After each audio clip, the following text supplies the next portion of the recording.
Doutor Esperidião Amin Elou Filho, ex-governador do estado de Santa Catarina, eleito deputado federal uma pá de vezes, candidato a presidente da República em 1994, levou aí mais de 1,7 milhão de votos, senador mais votado no pleito de 2018. Hoje é a vez do pai, já que o filho a gente também já entrevistou algumas vezes aí, pelo destaque na atuação da CPI dos respiradores. Então temos a honra aí de receber ao vivo o senador Esperidião Amin. Bom dia, senador, tudo bem? Muito bom dia. Bom dia, Milton. Bom dia, Paula. Bom dia especialmente aos nossos ouvintes. É uma satisfação muito grande poder, de alguma forma, debater questões relevantes e prestar contas também da atuação do Senado Federal. O Dura já está aqui, o Dura, que é o maior fofoqueiro político do sul de Santa Catarina, senador. Já está aqui desde cedinho. Estou só na espera para a entrevista. O Dura tem a capacidade de discutir hoje as possíveis notícias de amanhã. Ou seja, ele já ascendeu à condição de profeta. Exatamente, ele. E ontem, quando eu anunciei, né? Quando a gente anunciou nas redes sociais aí a entrevista com o senhor, ele já me mandou um relatório de perguntas. Eu falei, ô Dura, eu não tenho o dia inteiro para entrevistar o senador. Não, mas tem que perguntar e fala para ele que eu quero trazer ele. Eu falei, cara, ninguém consegue mais entrevista com o senador que tu. Tu tens a honra de trazê-lo aqui. Os outros, com todo mundo é por telefone. Ele vem aqui te dá entrevista pessoalmente e tu ainda quer se ocupar todo o meu programa? Mas ele merece. Merece. Gente boa. Já dizendo que eu topo o convite dele, só que nós temos que ir nos habituando com o chamado novo normal. O que é o novo normal? Entrevista presencial vai ser cada vez mais rara, né? Exatamente. Nós temos que nos valer aí dos meios de tecnologia. Isso reduz o contato, o calor humano, mas é o chamado novo normal que vai se incorporando. Às vezes, pelo menos, se não definitivamente, pelo menos como o novo padrão. Nós estamos sentindo isso lá no Senado.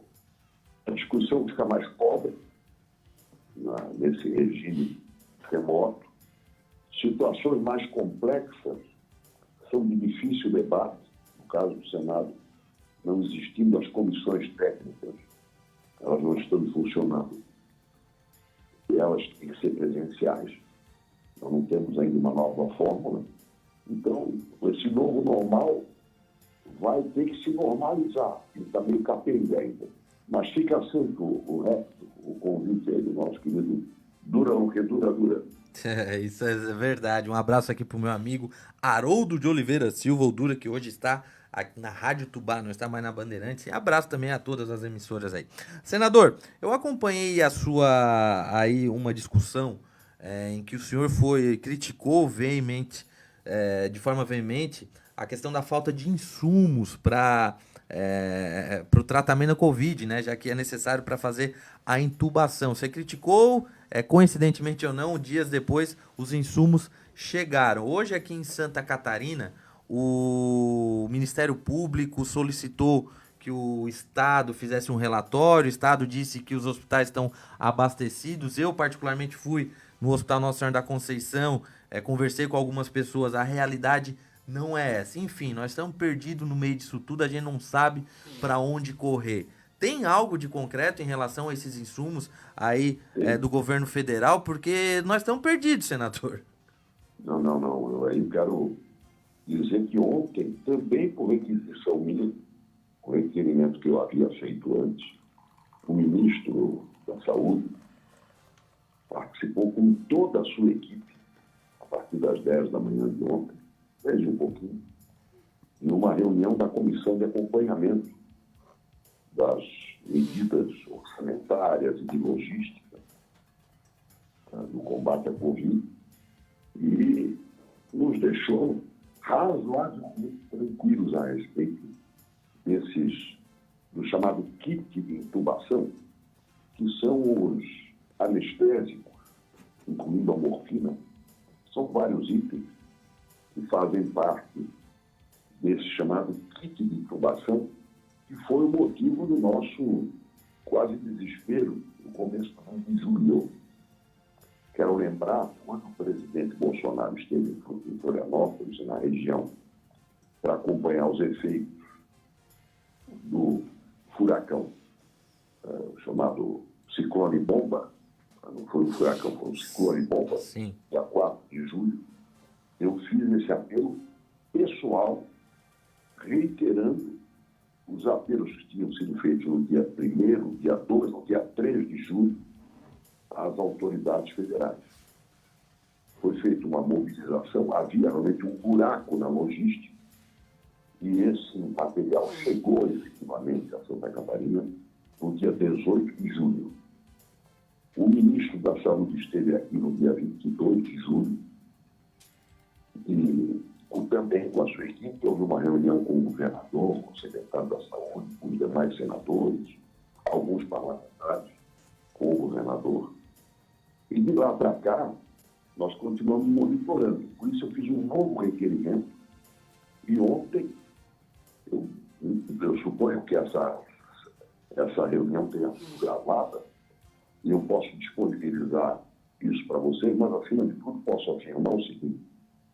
O principal foco da reunião, havida ontem nesta comissão, chamada Comissão Mista do Congresso da Covid, que contou com algumas participações de deputados, a deputada Ângela Rim, a deputada Carmen Zanotto, também participaram, mesmo não sendo membros participantes efetivos da comissão.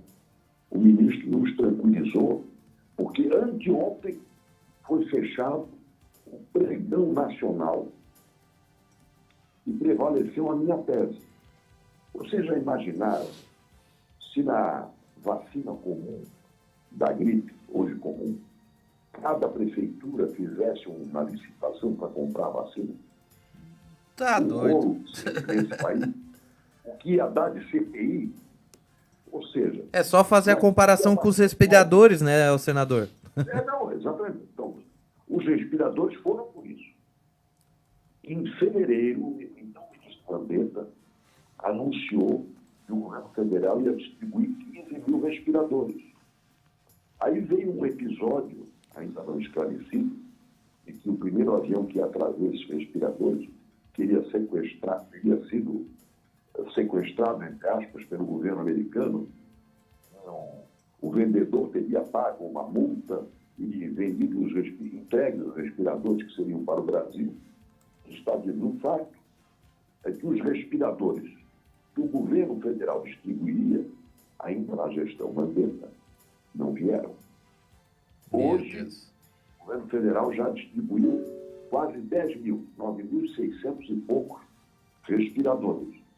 E, na época, o fracasso dessa distribuição de 15 mil é que determinou essa correria de governos estaduais e até municipais para comprar respiradores, com CPI pelo Brasil afora.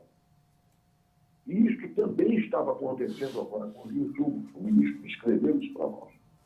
É um fenômeno social e econômico. Se eu disser, olha, está faltando pão na minha casa, e vai acabar o pão, meia dúzia de pessoas falando isso, mais gente irá comprar pão e mais padarias dirão, olha, o pão acabou. Então, isso é um processo que se multiplica também em crises financeiras, em matéria de... O banco não tem mais dinheiro.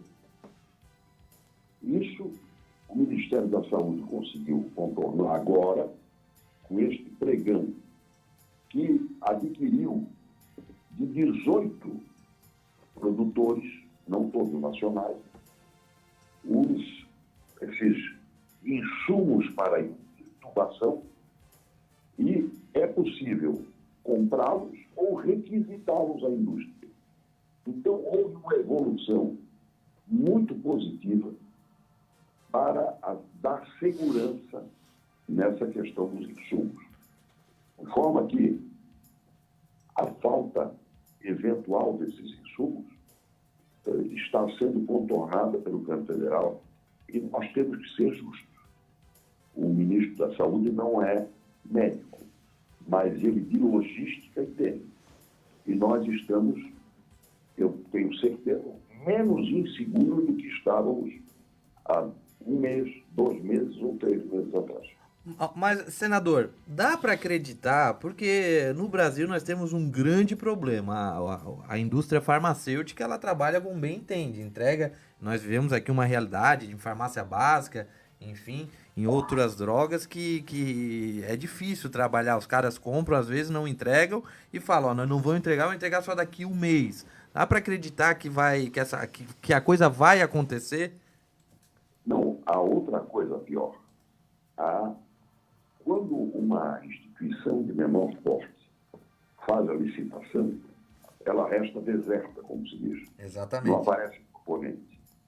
Por isto, eu estou reclamando há mais de 2 meses nesta comissão que as compras de produtos que são universais, são usados pelo Brasil inteiro, né? As chamadas, eu chamo isso de commodity, ou seja, a mesma morfina que é comprada em Santa Catarina é comprada no Amazonas. Então, estas compras têm que ser feitas pelo governo federal, quer dizer, o processo licitatório. Por quê? Porque o governo federal tem poder de barganha. Vai comprar uma grande quantidade.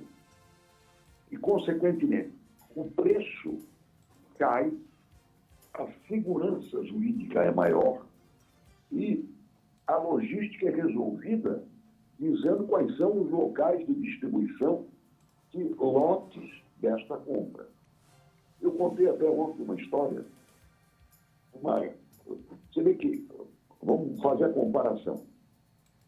Por que em Santa Catarina supermercado internacional não dá certo? Porque nós temos os supermercados catarinenses com boa fundamentação técnica, tem formação para a gestão, e quero chamar a atenção de um aspecto. Mas, nos momentos de festa, por exemplo, Páscoa, eu vi isso. Eles compram 26, 27 supermercados, se juntam para fazer a compra do bacalhau. Eles são concorrentes, mas conseguem escala maior, poder de barganha, ou seja, conseguem preços melhores e vão continuar disputando no mercado. Mas aquela commodity, vamos chamar assim, é compartilhada por todos. Então, esses momentos em que são necessárias escala, seja de produção, seja de poder de compra, nós estamos obtendo agora com essa atitude do Ministério da Saúde, que foi profundamente debatida ontem nesta reunião, em função do requerimento que eu tive a oportunidade de fazer. Ontem nós debatemos, por exemplo, hemodiálise. Uma das consequências de uma pessoa acometida pela coronavírus ir para o leito, chamado leito da UTI, uma das consequências é que ela fica mais frágil. E as outras doenças, as chamadas comorbidades, são potencializadas. É o caso da necessidade da hemodiálise. E esta hemodiálise, que muitas vezes é um serviço particular, não estava sendo considerada como um dos complementos possíveis, não sempre, do leito da UTI. Assim como o respirador é um acessório indispensável para quem chega a ter dificuldade de pulmonar, ou seja, a respiração comprometida. Ontem, o Ministério prometeu que vai fazer isso sem a necessidade de o Congresso aprovar uma lei, que, por sinal, é proposta da deputada Carmen Zanotto. Vai fazer isso por portaria. Então, a logística do atendimento ao paciente, principalmente aquele com os sintomas mais graves, está sendo aprimorada. E esse detalhe do que nós decidimos ontem, mediante muita pressão, mas o Ministério foi sensível, esse detalhe da questão da hemodiálise, nós teremos os efeitos ainda nesta semana, está terminando hoje, e provavelmente as consequências práticas já no começo da semana que vem. Essa questão de centralizar as compras seria interessante porque o poder de barganha. Santa Catarina tem muito disso, né? Tem muito do cooperativismo. Até Exatamente. o Dionísio está nos ouvindo aqui, Eu que é até da. faço outro, se você permite, Claro, isso é mais do que, aliás, precede o cooperativismo, isso é o associativismo. exatamente. Eu me associo a você, sou seu concorrente para comprar papel de imprensa, por exemplo. Então, você pode juntar, não sei se a Diori faz isso, a Diori, a Associação dos Diários, dos Jornais de Do Santa interior, Catarina, sim. pode fazer a compra centralizada, muito embora o papel seja entregue em centros de distribuição ou de recepção regionais. Isso aumenta o poder de barganha e certamente favorece no preço. Tem um Um ouvinte. processo só. É um processo só. Em vez de fazer 52 processos de compra, faz um só. Isso no serviço público tem um efeito extraordinário, por causa da burocracia que até a ética do serviço público exige. Nós tivemos esse exemplo. Inclusive, um ouvinte nosso, se ele, a gente pode. Um ouvinte aqui tá lhe mandando um abraço também. A gente pode falar, citar ele como uma referência nesse associativismo, cooperativismo, que é o Dionísio Bressan. Lembra, o presidente da Copagro? Aquele abraço. Ele sabe porque ele praticou e pratica. Né? Exatamente. No nosso governo, o nosso esforço era dar viabilidade econômica ao pequeno. Ele continua pequeno, mas em processos comuns, o associativismo, o cooperativismo, que aí é uma coisa mais permanente, né? Nos leva a organizações como, por exemplo, o crédito cooperativo. Em Santa Catarina, creio que é o melhor do Brasil. Ah, sem dúvida. É Nós referência. discutimos, quando fomos discutir o microcrédito, quando se for discutir o crédito para pequena empresa, o crédito cooperativo em Santa Catarina é campeão. Então, isso é da nossa cultura, mas nem todo o Brasil faz, e nem todo o Brasil, e nem mesmo todos em Santa Catarina pensam assim.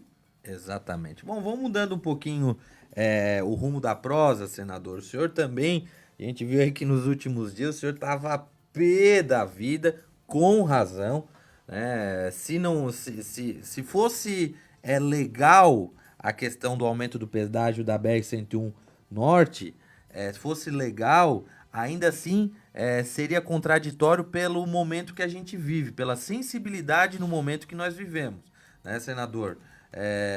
Agora, eu sou um que não confio nessas agências, viu? Acho que teria um papel importante, mas às vezes elas estão mais ao lado de quem presta o serviço do que do consumidor, essencialmente. Agora, e essa questão aí do aumento da do aumento do pedágio na BR-101 Norte, a falta de trabalho. O governo federal tá, através do ministro Tarcísio de Freitas Gomes, ele tá se envolvendo nisso tudo ou é mais uma briga aí dos políticos catarinenses com a NTT e a concessionária Arteres?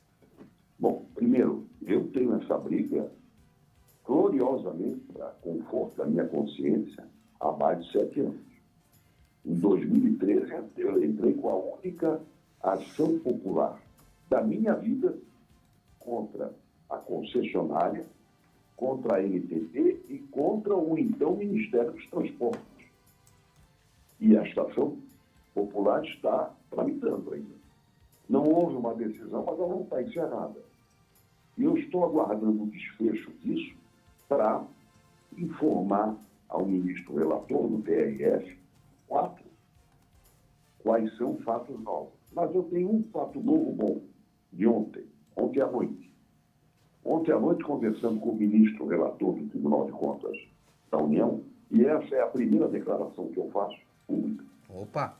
Eu tomei conhecimento do acórdão do TCU número 2112, que já eu sabia da decisão, mas não tinha o número do acórdão. E posso até disponibilizar para vocês, o Renan deve estar nos ouvindo, eu posso mandar a cópia.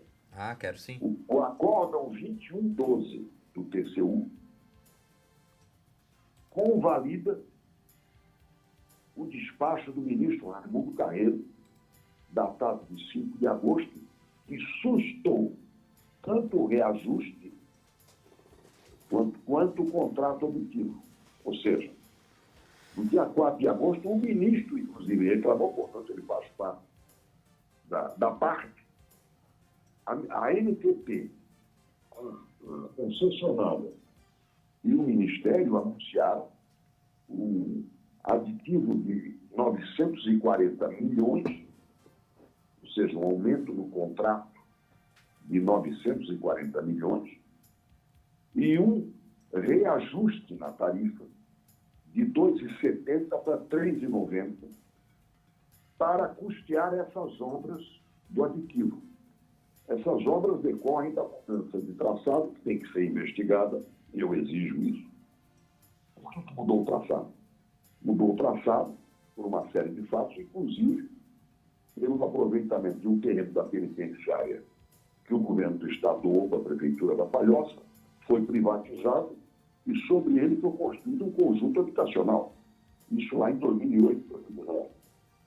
Quer dizer, mudou o traçado, isso obrigou a mudar as desapropriações, a construir 3 túneis duplos, um novo aparelho de interseção com a 282 em Alto Guaririú, ali na Palhoça, e um novo aparelho de interseção com a BR-101 Sul, onde ficava a Praça de Pedágio.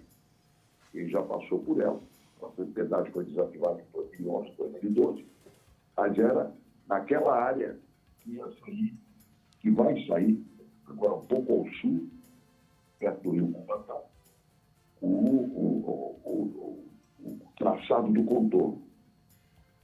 Ou seja, os 940 milhões são questionados pelo Tribunal de Contas, que alega que ele contém um sobrepreço de 203 milhões. Meu Deus. Isso eles vão ter que discutir, isso é matéria técnica. Agora, a aplicação imediata do reajuste, eu não estou falando do reajuste anual, esse foi concedido agora no valor de 30 centavos. Mas o reajuste vai chegar a 3,90 sobre obras que não foram iniciadas ainda. Presta bem atenção. Eu vou te dar um reajuste por obras novas que você vai fazer agora. Vou te dar um reajuste agora. Isso é uma imoralidade. Em nenhum contrato de financiamento de uma casa, de uma obra pública, o dinheiro é liberado inteiro. O que é a liberação tem que ser o chamado par e passo. Ou seja, a cada etapa que você faz, o financiador libera o dinheiro. Seja ele a Caixa Econômica Federal, seja ele o Banco Interamericano de Desenvolvimento, seja o Fundo Plata, o Banco Mundial, o BNDES, qualquer agência de investimento, banco público ou privado, só libera o dinheiro mediante a comprovação de que a obra está sendo feita. E por etapa. Exatamente. A famosa medição, né?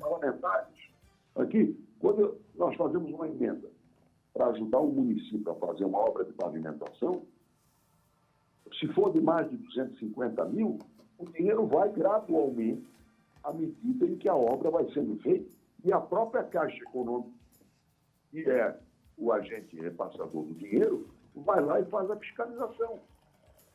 Ou seja, é contra isso que eu quis fugir. Eu não posso negar que essas obras novas não estavam no contrato original. Tem que ter um aditivo. Se é de 700 ou de 900, eu não sou a pessoa competente para discutir. São os engenheiros do Tribunal de Contas da União, da NTT, que é a agência que deveria nos proteger, e que nunca aplicou uma multa sequer, nunca cobrou uma multa da empresa que está 8 anos atrasada. É um absurdo. Isso é um absurdo. Nenhuma multa foi cobrada. Isso e é um agora absurdo. eu vou confiar neles. Presta atenção. Não, então agora vocês viraram bonzinhos, eu vou pagar antecipado. Quer dizer, é uma compra antecipada. Exatamente. Você não começou a obra e eu já estou te dando um reajuste correspondente à integralidade dela. Isso é pior do que a compra dos ventiladores, cara. É, paga por medição. Os caras vão... Por medição, exatamente, eu paro e passo. Não tem... E, para satisfação minha, o ministro deu essa decisão de agosto. Eu aplaudi, aplaudo, e ontem ele me disse com muito orgulho que o Pleno do Tribunal de Contas aprovou o despacho dele com louvor e vai usar esse despacho como parâmetro para a fiscalização que as agências reguladoras devem ter todos os processos de concessão. O governo não deu dinheiro para a obra. Nós aprovamos agora o marco legal do saneamento. Você já imaginou se nós começarmos a dar tarifa cheia para uma empresa de saneamento antes dela fazer a obra, seja de abastecimento de água? Outra lava-jato no Brasil, pode botar. Vai ser outra lava-jato. Então, esta decisão se orgulha muito, porque eu cavoquei esse assunto em junho, quando eu soube que havia uma reunião na Fiesp, por sinal, eu fiquei sabendo que havia um relatório de auditoria da seccional do Tribunal de Contas da União de Santa Catarina.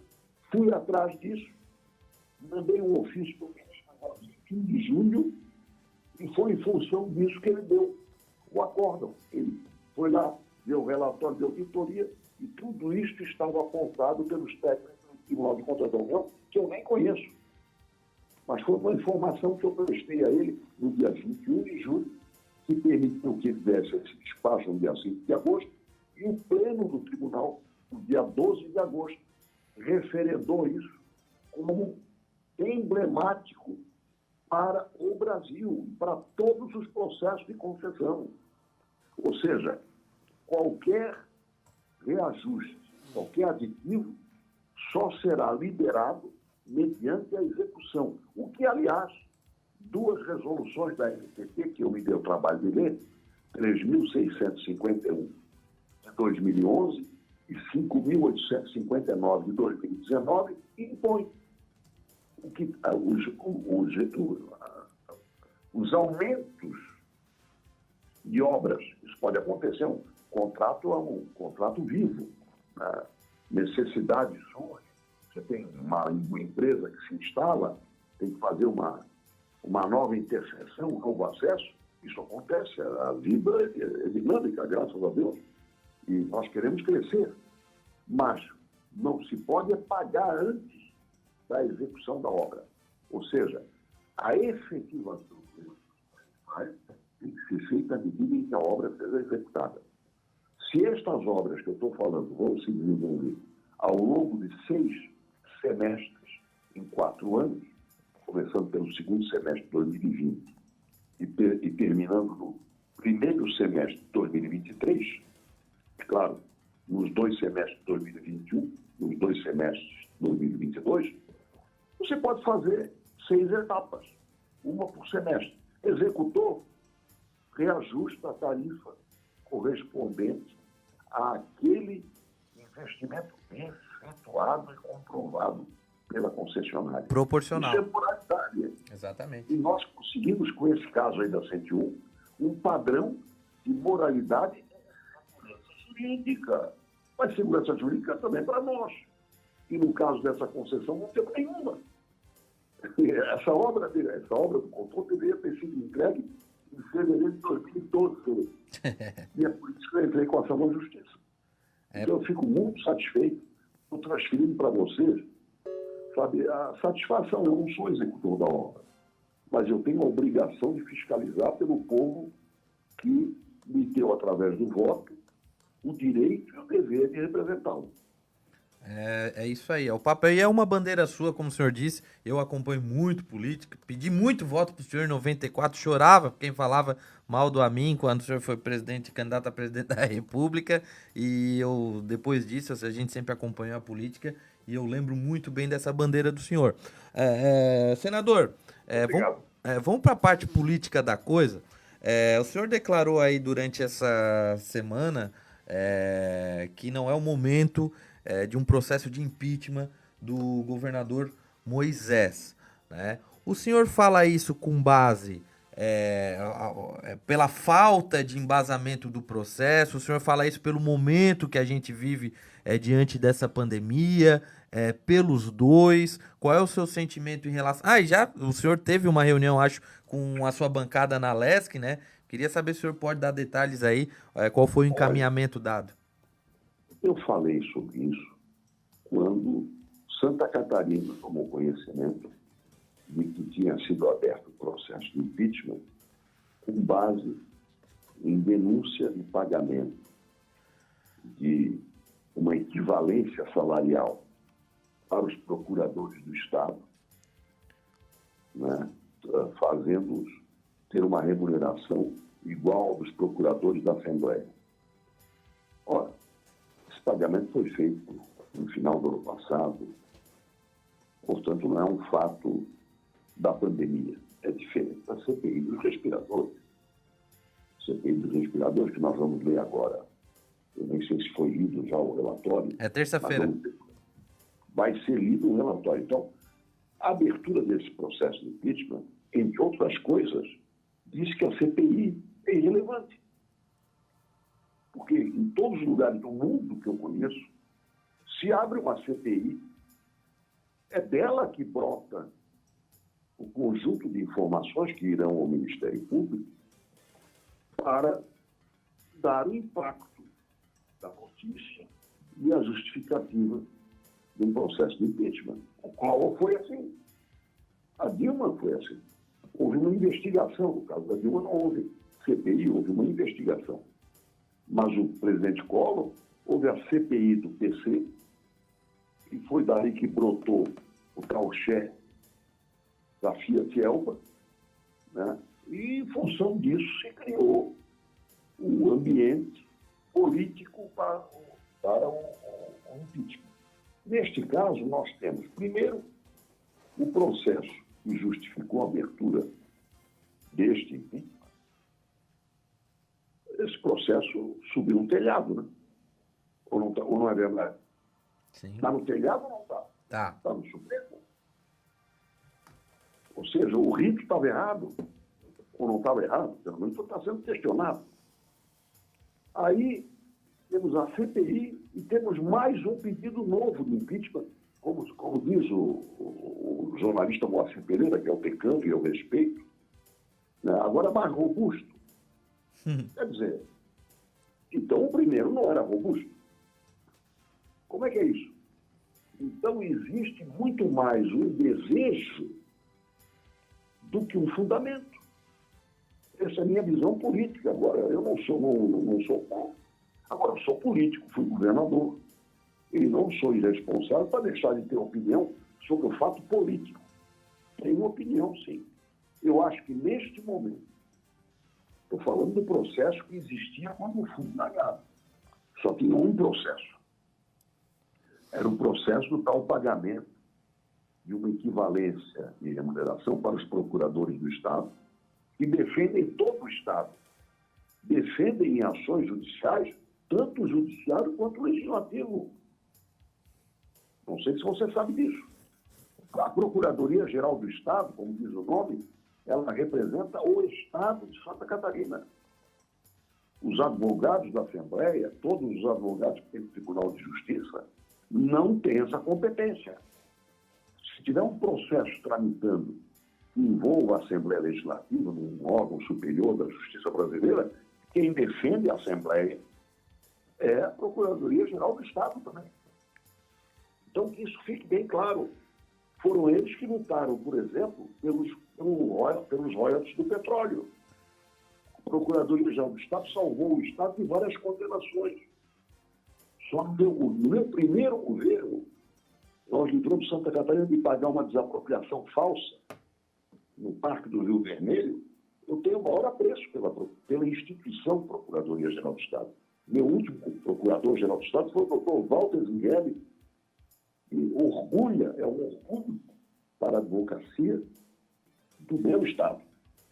Então, eu não sei se o pagamento é regular ou irregular, mas se for irregular, o Estatuto do Funcionário estabelece a regra, é devolvido. Quem recebeu o dinheiro para aqui, aposentado ou não, está aqui. foi feito um pagamento irregular, assim que foi feito pelo Judiciário, o Estatuto dos Funcionários da Prefeitura ou do Estado estabelece uma regra de devolução. É muito diferente, por exemplo, da CPI dos respiradores. Como eu falei há pouco, a compra de remédio, que não é entregue, mas também não foi entregue em São Paulo. E lá não teve nem CPI. O governo João Dória pagou, na mesma época de Santa Catarina, 242 milhões de reais por respiradores que não recebeu. Tem lá um processo na Procuradoria, no Ministério Público. Então, são tratamentos diferentes. Agora, este incidente aconteceu em plena pandemia,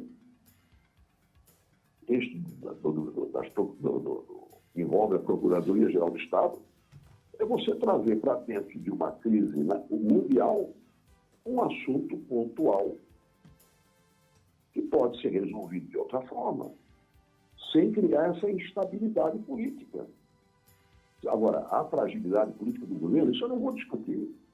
Né? Isso é visível pela posição contrária da vice-governadora em relação ao governo. Isso é outra coisa, isso é política.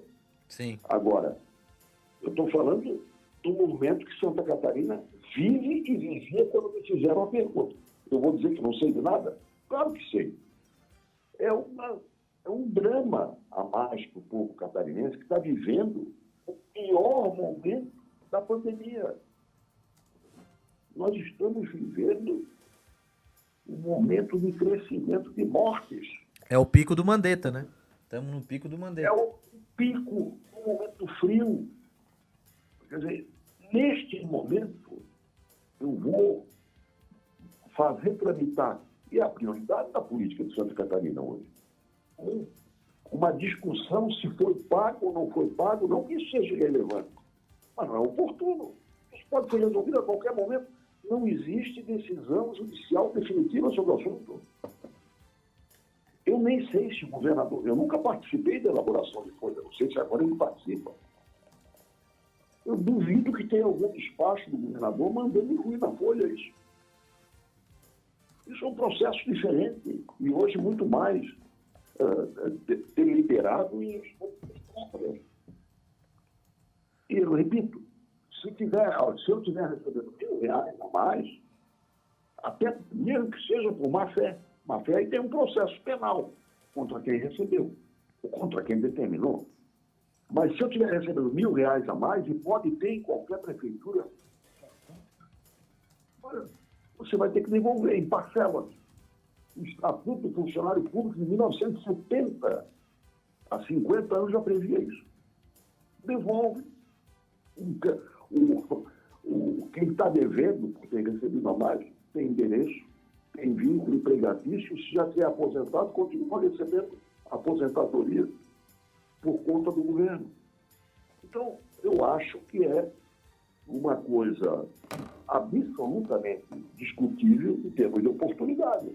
No momento em que o governo precisa ter comando, em que nós vivemos, por sermos uma federação, o que nós enfrentamos nessa pandemia foi o vírus, o coronavírus, e o vírus do ego. Governadores e prefeitos... Infelizmente da corrupção, né, senador? Olha, competindo para saber quem era mais duro, fecha isso, né? Fecha o transporte interestadual, com isso, fecha a construção civil privada, mas mantém a construção civil pública. Olha bem, chegou-se a definir em vários estados do Brasil, em várias prefeituras, o shopping num lugar e não abre outro.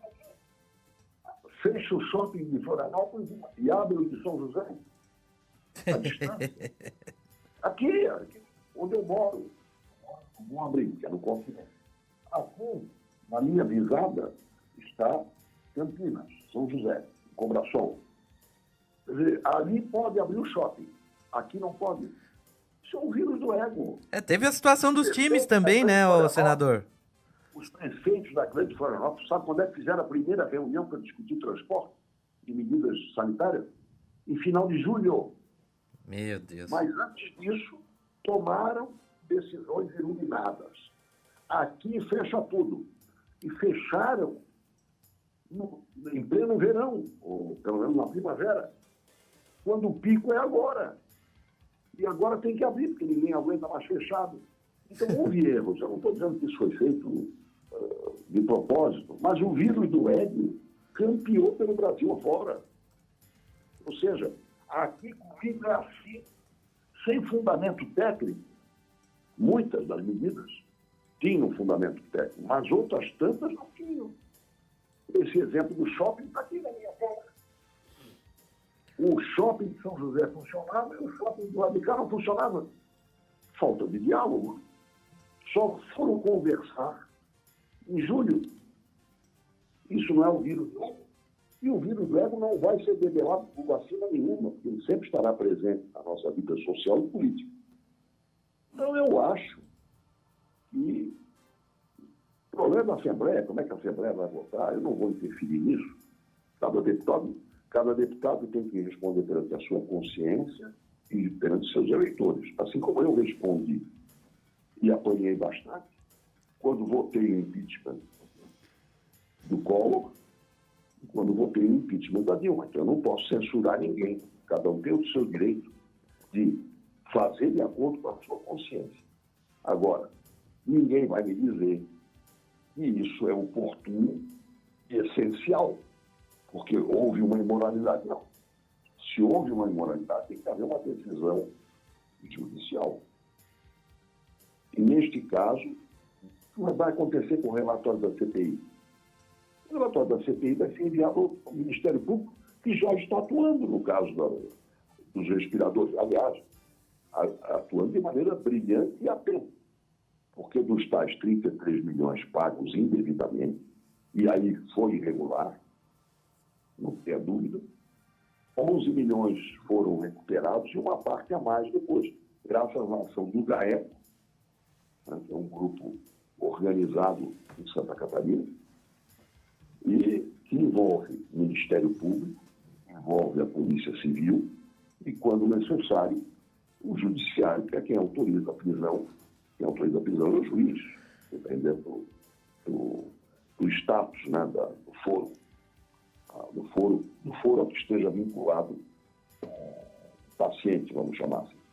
Então, a investigação policial foi muito eficaz. O COAF deu à Assembleia o caminho do dinheiro, que é a velha regra de investigação siga o dinheiro. Então, eu acho que a investigação, o direito de defesa e a condenação fazem parte da democracia, não existe rito sumário para isso. E o erro de pagar antecipado foi agravado e existiu porque não houve garantia. Quer dizer, você até pode pagar antecipado nessa crise de emergência, mas quem vai receber o dinheiro tem que te oferecer alguma garantia ou fiança bancária, se ele não te entregar o material, onde fica. E no caso de São Paulo foi a mesma coisa. Foi a compra de 3 mil respiradores, aqui foram 200, por 550 milhões. Aliás, os de São Paulo eram mais caros ainda do que os daqui. Aqui era 162 mil reais, em São Paulo era 183.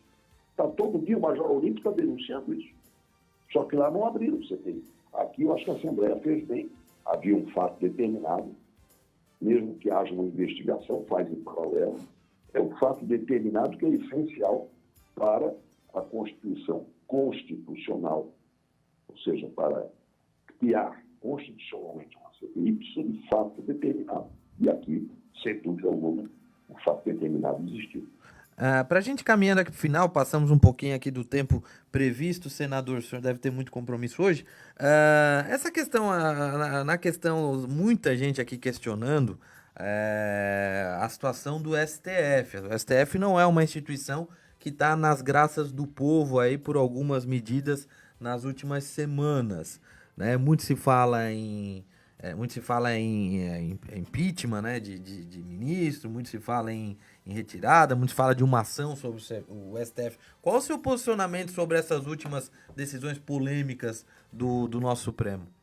Primeiro, eu me orgulho muito de ter sido relator de uma proposta de emenda à Constituição que limita as decisões monocráticas e os chamados pedidos de vista a perder de vista.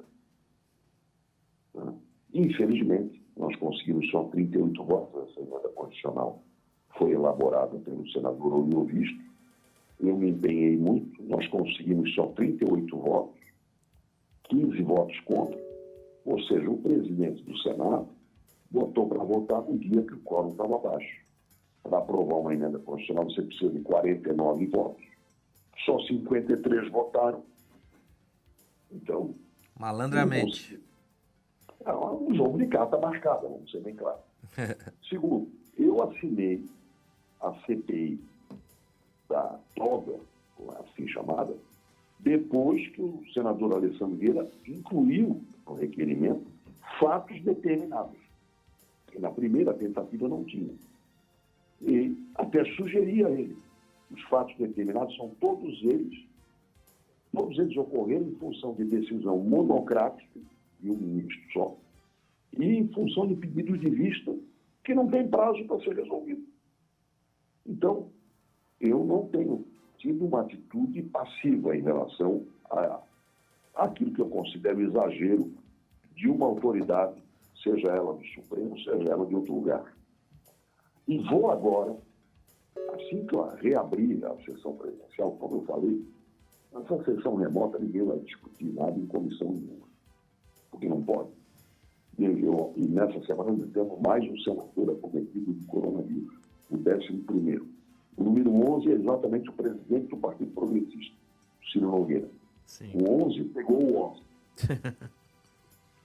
Então eu queria chamar a atenção para o seguinte: projeto de resolução número 11, mais uma vez ele aparece. Projeto de resolução número 11, de 2019, do senador Lazier Martins. Eu já disse para ele, eu posso ser uma voz no deserto, mas eu vou falar todo dia sobre ele. O que propõe o projeto de resolução 11 do Senado? Nós temos hoje 23 requerimentos de abertura de processo de impeachment contra ministro do Supremo Tribunal Federal. Vou repetir. Nesta legislatura, de fevereiro do ano passado para cá, houve 23 requerimentos assinados por senador ou por senadores, pedindo o impeachment de algum ministro. Todos estes requerimentos ficam na mão do presidente do Senado. Ou seja, ele é que decide se vai tramitar ou não. Isso é insuportável. Porque, primeiro, submete o presidente do Senado à pressão do ministro ou dos ministros do Supremo. E, especialmente, se ele tiver algum processo dele ou do interesse dele lá, esse jogo de pressão e contra-pressão é prejudicial ao Senado. Não estou falando desse presidente, não, deste não. Este projeto de resolução diz o seguinte: deu entrada, em 15 dias tem que ser apreciado.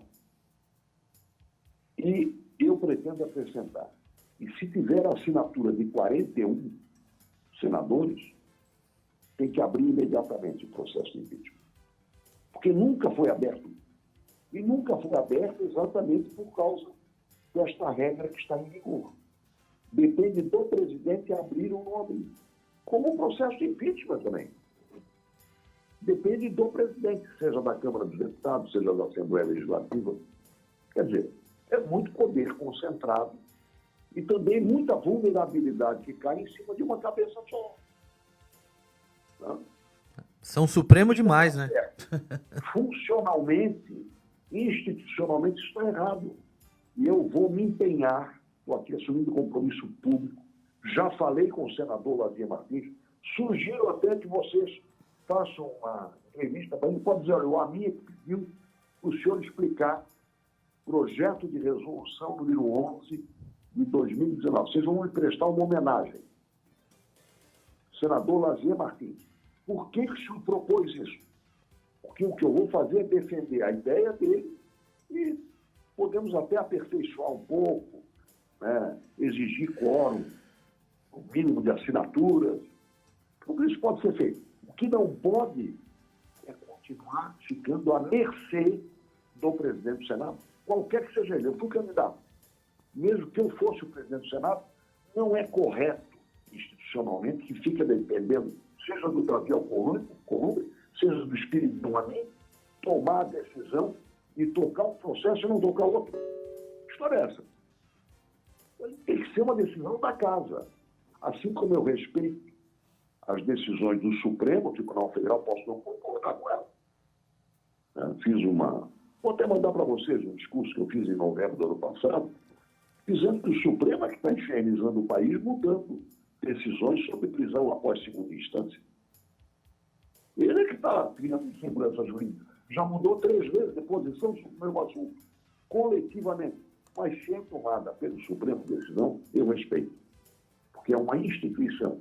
Agora, decisão monocrática de uma pessoa só, não.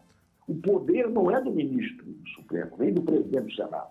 O poder é do Senado. O poder e a responsabilidade são do presidente, não, mas do Senado Federal, e não do presidente ou do ministro, mas do Supremo Tribunal Federal. O poder constituído não é de uma pessoa, é da instituição, salvo do presidente da República. Por isso nós estamos no presidencialismo. Ele é o eleito.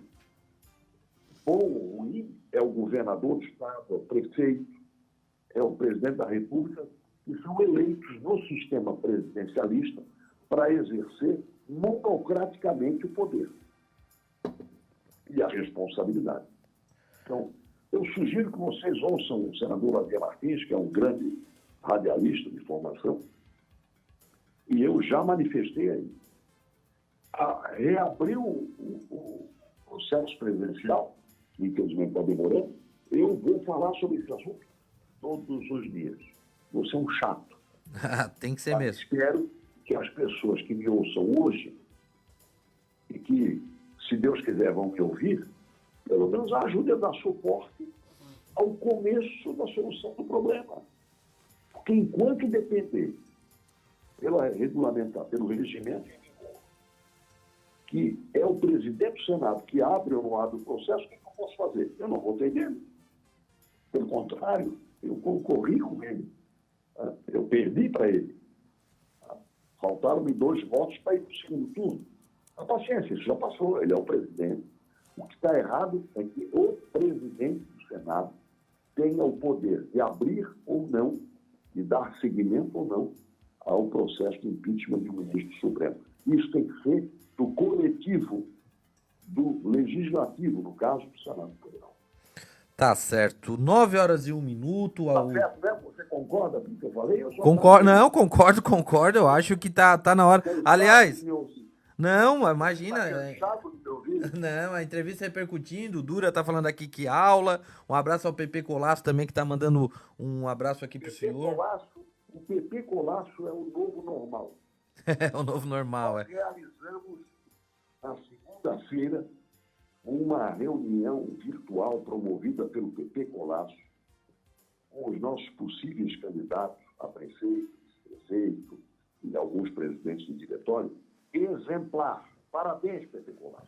O PP é um predestinado a você que recebe na pia batismal o apelido, não o nome, de PP, é um predestinado. Parabéns. Tá certo. Já falam muito de 11 PP e progressistas aqui hoje no programa, né? Propaganda do quê? Senador. Propaganda do quê? Propaganda do partido. Até o projeto de resolução é número 11. Exatamente, é muito 11 PP. Ô, senador, pra gente finalizar aqui, eu estava acompanhando aí alguns colunistas políticos do nosso estado, e eles dão conta que o senador Dário Berger, do MDB, está tentando alinhar uma aliança com progressista na eleição de Floripa. Seria imaginável o senhor estar ao lado de Dário Berger no mesmo palanque nas eleições desse ano? Olha, em primeiro lugar, eu quero dizer que o Dário Berger é meu adversário. Mas, depois que ele praticou o gesto de votar, declarar voto, ele e o Jorginho, declararam o voto em mim para presidente do Senado, publicamente, é evidente que ele distensionou a nossa relação. E nós temos uma relação cordial, ainda que, na grande maioria dos municípios Santa Catarina toda, né? Nós venhamos a ser adversários. Ontem ainda mandei para ele, por e-mail, uma sugestão para que, como presidente da Comissão de Educação, ele trate, né, faça um debate sobre recursos financeiros e tecnológicos que nós vamos ter que disponibilizar para as escolas no novo normal que nós vamos ter. É lógico que a educação vai ser profundamente afetada por este novo normal que está sendo esboçado nas relações humanas, especialmente na educação, na saúde, no comércio, né, no home office, ou seja, com impacto no transporte, no trânsito. Ontem ainda mandei para ele um material que me foi encaminhado por um professor da Universidade Federal de Santa Catarina, o João Zianei, e faço isso com a maior cordialidade. Na questão, em muitas questões, temos votado juntos. E na questão de Florianópolis, eu vou repetir uma frase que ele declarou para o teu colega Marcos Schettini numa entrevista. Você perguntaram para ele, o senhor pode se alinhar com progressistas, com a dona Ângela, em Florianópolis? Ele respondeu de uma maneira, olha, muito contundente. Entre o adversário e o traidor, eu fico com o adversário. Quer dizer, eu estou apenas repetindo e homenageando a frase que ele fez. Como vai ser? Eu, sinceramente, não sei. Agora, que não existe animosidade entre os senadores, não só com ele, mas também com o Jorginho. Mas com o Jorginho eu nunca tive um problema de dificuldade política. O senador Dário Berger, sim, eu disputei a eleição contra ele e perdi para prefeito de Florianópolis. Mas nós temos uma relação cordial, respeitosa, e respeito e cordialidade não fazem mal a ninguém. Se você me permitir, eu não quero terminar essa entrevista sem homenagear os meus companheiros de partido, especialmente o nosso prefeito, Juarez Ponticelli, que participou dessa reunião. Eu acompanhei.